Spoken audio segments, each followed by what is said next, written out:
Iran और Israel के बीच चल रहे तनाव की, जो कि अपने चरम पर पहुंच गया है जब से ईरान के सुप्रीम लीडर ने ऐलान किया है कि एक बार फिर से इजराइल पर हमले का खतरा मंडरा रहा है। पूरा मिडिल ईस्ट खौफजदा है। यहाँ तक कि इजराइल ने भी हर धमकी का जवाब हमले से ही देने का मन बना लिया है और इसी वजह से लेबनान में उसकी हवाई स्ट्राइक, सर्जिकल स्ट्राइक जारी है। बेरूत में तो पिछले कुछ महीनों से सबसे ज़्यादा तगड़ी बमबारी देखने को मिली है। हमास हमले को आज 1 साल हो गए हैं। ऐसे में प्रधानमंत्री नेतन्याहू के अगले कदम पर सभी की निगाहें बनी हुई हैं। ये जो तस्वीर देख रहे हैं, ये दुनिया भर में फ़िलिस्तीन के लिए आवाज़ उठ रही है। ये उसकी तस्वीरें हैं। आप सैन फ्रांसिस्को, पेरिस फ्रांस की तस्वीर, एम्स्टर्डम नीदरलैंड की तस्वीर, रबात की तस्वीर, कनाडा के टोरंटो की तस्वीर, इंग्लैंड के लंदन की, दक्षिण अफ्रीका के वैलेंसिया की तस्वीर और ऑस्ट्रेलिया के मेलबर्न की तस्वीर आप देख सकते हैं, जहां पर दुनिया भर में फ़िलीपींस के लिए आवाज़ उठ रही है। चर्चा कर लेते हैं क्या होगा, क्योंकि यहां पर भी 1 साल हो चुका है। कमांडर डॉक्टर भूषण दीवान, वॉर वेटरन और पूर्व नौसेना अधिकारी इस वक्त हमारे साथ मौजूद हैं। कैप्टन रिटायर्ड श्याम कुमार, जो कि पूर्व नौसेना अधिकारी, हमारे साथ मौजूद हैं। सबसे पहले मैं बात करूंगा डॉक्टर भूषण से। डॉक्टर भूषण, मैं आपसे पूछना चाहता हूं, क्योंकि 1 साल हो गया जब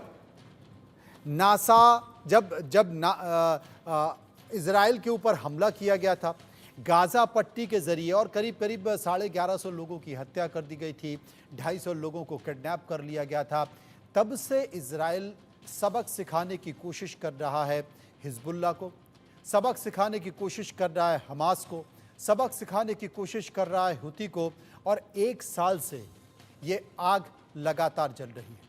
लोग बेघर हो चुके हैं, 41,000 के से ज़्यादा लोग मारे जा चुके हैं, लोग घरों में नहीं सो पा रहे हैं, सड़कों पर उनकी रातें गुजर रही हैं।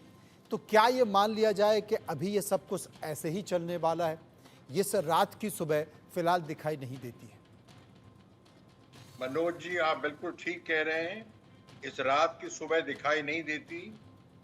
मैं समझता हूं ये लड़ाई निर्णायक मोड़ पे पहुंच चुकी है। आपने 3H का नाम लिया, हमास, हिजबुल्लाह, हूती। आपने ईरान का नाम जो शय दे रहा है, जो सब चीज की जड़ है, उसको नहीं आपने बोला, जो भी रहा होगा कारण। पर देखिए बात क्या है, जो काम किया है 7 अक्टूबर 23 को 1 साल पहले, और एक आसुरी काम किया गया है, एक सिविलाइजेशनल वॉर छिड़ा गया है।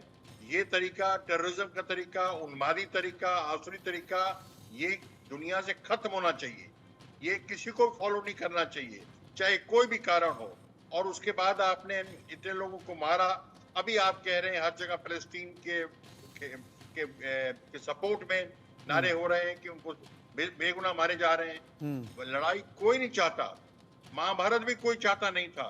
पर जब आसुरी ताकतें इतनी मजबूत हो जाएं, इतनी सिरजोर हो जाएं, तो उनको खत्म करने के अलावा उनसे लड़ने के अलावा कोई तरीका बचता नहीं है। और ये निर्णायक मोड़ पे इसलिए पहुंचा है क्योंकि ईरान ने दूसरी बारी अभी 3-4 महीने के अंदर, 6 महीने के अंदर इजराइल पे अटैक किया है। और वो क्या चाहते हैं? वो ये चाहते हैं कि इजराइल का नामो निशान न रहे। वो चाहते हैं एक जीव दुनिया से खत्म हो जाए, वो चाहते हैं। और जो उन्होंने किया है, तो आप देखिए, इस पर ठीक है, बहुत नुकसान, अगर ये चीज आगे बढ़ेगी तो बहुत नुकसान होगा दुनिया को। और ये न्यूक्लियर मोड पे जाने को तैयार हो रखा है। आपने देखा, न्यूज सुनी होगी आज कि न्यूक्लियर टेस्टिंग भी किया है आज ईरान ने। तो ये बहुत खतरनाक होगा। पर आप खतरनाक तरीके से, खतरनाक की वजह से, खतरे से बचते रहेंगे तो सस्ता रोए बार बार, महंगा रोए एक बार। नहीं, आप चुप हो जाएंगे, 5 साल, 10 साल, 15 साल के बाद ये चीज दोबारा सिर उठाई जाएगी। तो इसको खत्म करना दुनिया की जिम्मेवारी है। और जो इजराइल लीडरशिप ले रहा है दुनिया के लिए, तो इजराइल को सपोर्ट मिलना चाहिए कि ये कोई करेंसी नहीं है, ये कोई तरीका नहीं है कि आप नियतों पे वार करो, औरतों पे वार करो। ये खत्म होना चाहिए। पर अगर होता है, आगे बढ़ता है, तो भारत को भी बहुत सहना पड़ेगा। क्यों? हमारा तेल वहां से आता है, और दुनिया को सहना पड़ेगा। और अमेरिका के अंदर भी तकलीफ होगी, हर जगह तकलीफ होगी। पर तकलीफ से बचा नहीं जा सकता है। लड़ाई, युद्ध, जब आसुरी शक्तियां चाहती है लड़ाई हो, तो क्या इलाज है? तो मैं कोई इलाज नहीं है। श्याम कुमार जी हमारे साथ मौजूद हैं। श्याम जी, क्या आप सहमत हैं जिस बात का जिक्र अब हमारे सहयोगी कर रहे हैं, साथी कर रहे हैं? धन्यवाद। देखिए, सबसे पहले मैं ये कहना चाहूंगा कि ये जो कॉन्फ्लिक्ट है, ये लोकल कॉन्फ्लिक्ट है और मैं हमेशा से मानता रहा हूं कि इजराइल और मिडिल ईस्ट पिछले 10 सालों से प्रोग्रेसिव रास्ते पे चल रहे थे। अपीजमेंट और डेवलपमेंट की पॉलिसी के साथ सऊदी अरेबिया भी करीब करीब, कतार, ओमान, यूएई, आप इन देशों को देखो, कहाँ हम India middle east economic corridor की बात कर रहे हैं। हम कहाँ से राफा जो पोर्ट है वहां से हम एनर्जी गेट बना रहे हैं मेडिटेरियन में यूरोप जाने के लिए। हमारे लोग उसमें इन्वॉल्व हैं। जब ये सिर्फ हो रहा था तो 7 अक्टूबर को पिछले साल इसी दिन सोते शेर को जगाया गया। अब वो जब जगाया गया तो पैलेस्टाइन टू नेशन थ्योरी हो या पैलेस्टाइन विद इन इजराइल हो, ये सब वहां का मामला है, वहां के लोगों को सुलझाना है। अब वो सुलझा नहीं पा रहे, यूनाइटेड नेशन सुलझा नहीं पा रहा, यूनिफिल जो है लेबनान में यूनाइटेड नेशन की फोर्स, वो सुलझा नहीं पा रही, कीथलेस होके यूनाइटेड नेशन बैठ गया है। तो ऐसी स्थिति में इजराइल को लोकल कॉन्फ्लिक्ट करके हमास का सफाया, हॉस्टेजेस को छुड़ाना, उस प्रण के साथ उन्होंने करीब 40,000 लोगों की हत्या हुई, जो मानवता का उल्लंघन भी हुआ, लेकिन वो करना पड़ा। और उसको खत्म करने के बाद एक सोची समझी नीति के तहत इजराइल अब अपने नॉर्दर्न बॉर्डर पे अपने विस्थापित लोगों को बसाना चाहता है, और नहीं बस, और नहीं रॉकेट के शोले, और नहीं हिजबुल्लाह जो एक terrorist organisation so called state within state है लेबनान का, लेबनान से लड़ाई नहीं हो रही, हिजबुल्लाह से हो रही है, वो उनको खत्म करके अपने लोगों को वापस लाना चाहता है।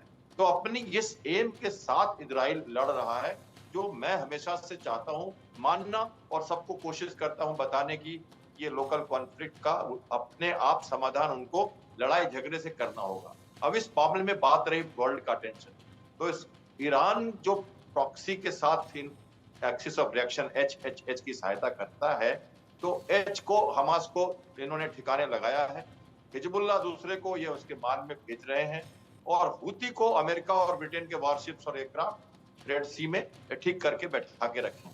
अब है बात डिस्टेंट लड़ाई की ईरान के साथ। ईरान मिडिल ईस्ट में अपना वर्चस्व कायम करना चाहता है, वो वहां का लीडर बनना चाहता है। तो उस हिसाब से वो इनको, उसकी जो ताकत मिलिट्री की नहीं है जितनी उसकी ताकत ये जो एक्सिस ऑफ रिएक्शन जो प्रॉक्सीज हैं उनके थ्रू है। तो ईरान और इजराइल में स्केलेटरी ट्रैप में आ गए हैं दोनों। वर्ल्ड का ध्यान आकर्षित करने की ईरान चाहेगा कि इजराइल अटैक करे, ताकि इकोनॉमी प्रभावित हो देश की, विदेशों की, और लोग उस तरफ ध्यान आकर्षित करें, वरना ये लोकल कॉन्फ्लिक्ट नहीं रहेगा। ईरान का ये मकसद है। इजराइल मेजर्ड रिस्पॉन्स दे रहा है और बहुत ही शातिरता के साथ, बहुत ही क्लेवर नीति के साथ नेतन्याहू अपनी लड़ाई कैलिब्रेटेड रिस्पॉन्सेस के साथ दे रहे हैं। आज तक मिलिट्री टारगेट पे ईरान पे इजराइल ने अटैक नहीं किया है। उन्होंने वहां के लीडर को मारा जो एक लेजिटिमेट टारगेट था, सॉवरेनिटी उनकी लॉस हुई तेहरान की, लेकिन अभी तक किसी भी इंफ्रास्ट्रक्चर फैसिलिटी को या न्यूक्लियर इंस्टॉलेशन या किसी भी तरह की बात को, शायद लोग कर रहे हों, विदेश के लोग कर रहे हों, देश के नेता कर रहे हों, लेकिन ईरान ऐसा कुछ नहीं करना चाहता। अब मैं बात करता हूं एम्स की। इजराइल के टैक्टिकल एम्स, जैसा हमारे साथी कह रहे थे, उनके हिसाब से मैं कहना चाहूंगा कि टैक्टिकल एम्स इसके कुछ पूरे हो रहे हैं। टिट फॉर टैट की ये पॉलिसी चलते रहेगी, कभी हमास मारेगा, फिर लेबनान के यहाँ से हिजबुल्लाह निकल के मारेगा, और ये स्ट्रैटेजिकली क्या विजन है इजराइल का, ये शायद वो भी नहीं समझ पा रहे, क्योंकि अभी तक उन्हें ये पता नहीं कि आखिर हमास मुक्त जो पैलेस्टाइन है वो कैसे चलेगा। यूनाइटेड नेशन टू नेशन की थ्योरी कहता है, और इजराइल के प्राइम मिनिस्टर जो यूएन असेंबली में बोल कर आए हैं कि हमें पैलेस्टाइन के अंदर रखना है, पैलेस्टाइन की गवर्निंग अथॉरिटी को, और हम उनको ओवरऑल कंट्रोल करके रखेंगे, हम कोएग्जिस्ट करेंगे, हम छोटी सी बात वर्ल्ड से मांग रहे हैं। तो ये उनकी जो स्ट्रेटेजिक एम है, ये कहां तक पूरी होगी, क्या हमास का पूरा सफाया हो पाएगा, क्योंकि गाजा से फिर कल, आज ही सुबह फिर से रॉकेट से अटैक हुए हैं, फिर से लोगों की हत्याएं शुरू हो गई हैं। अब ज्यादा कार्रवाई फिर से उनके ग्राउंड फोर्सेस को करना पड़ रहा है सदर्न पैलेस्टाइन में और गाजा के एरिया में। तो इसका मतलब है कि हमास फिर से सुखबुक कर रहा है। हिजबुल्लाह को डिसमिनेट करना मुश्किल होगा, क्योंकि उसका पूरा लेबनान आर्मी का सपोर्ट उनके साथ है। बहुत सारे लोग हैं लेबनान के जो चाहते हैं कि हिजबुल्लाह रहे, बहुत सारे नहीं भी चाहते हैं।